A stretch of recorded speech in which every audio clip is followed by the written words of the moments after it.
Graham had a grade school and a high school, which is it was still standing. As the brewery has it now. They turned it into a brewery after school was uh, stopped there, and the county put in a new school somewhere else.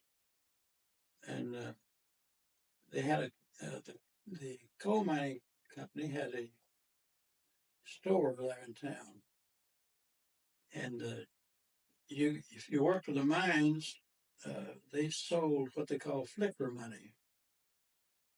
It was copper, made out of copper, and you could get a dollar, a piece, or a 50-cent piece, or a quarter piece of money.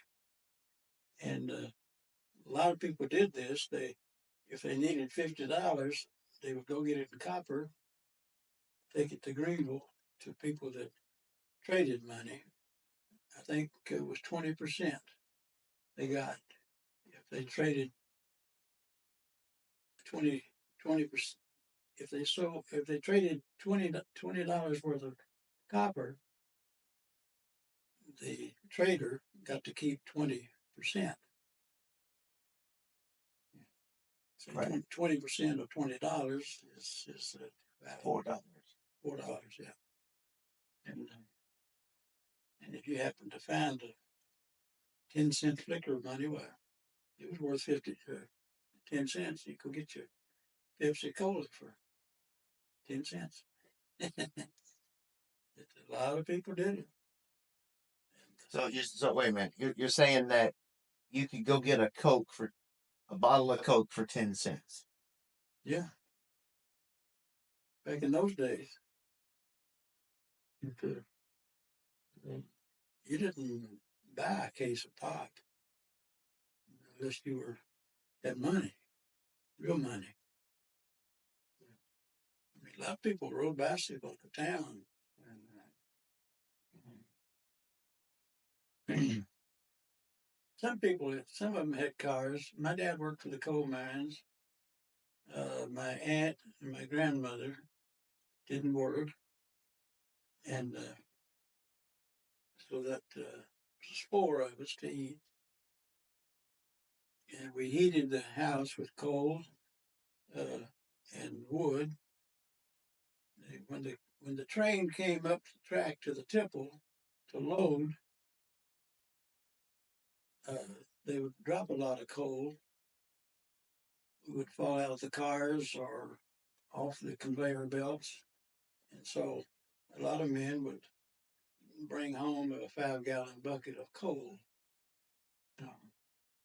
They may have to carry it a block or two or three or four or five, maybe a half a mile.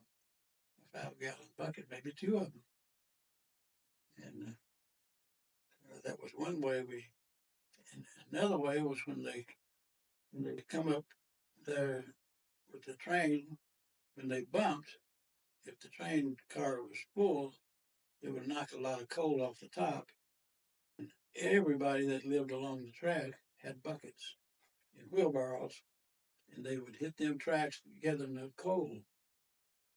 And though a load of coal wouldn't cost you, but maybe $20, but that was sometimes it was a week's pay. And coal mines didn't work every day. There was a big whistle, and my dad, we lived a couple of miles from where he worked, and every day he would go out in the yard at a certain time. If the whistle blew once, uh, no work tonight or today. If it blew twice, it meant work. You know, and they blew it in the morning for the day shift and the evening for the night shift, and that way you knew if you were going to work. Why didn't they work every day? Well, in the mining industry, it may be a cave in or falls, and it takes them a day to get that out of the way. You know, and if they had one of the shuttle cars that tore up on the way in or out, it would block the way, so they had to be off another day. Is that what he worked at in the mines his whole life? Uh, no, when the mines would shut down, for some reason, maybe go on strike, there were sawmills, over the county, and so you could get a job at a sawmill. It would sustain you. Wouldn't pay you a lot, but you could buy food and clothing. Well, anyway, there were sawmills, some company owned, because the mining had to have big timbers in there to block the coal up high, and other reasons, and plus two other sawmills made cut lumber for the mines as well as personal use, as building homes and stuff like that. And so we managed to grow up and grow out.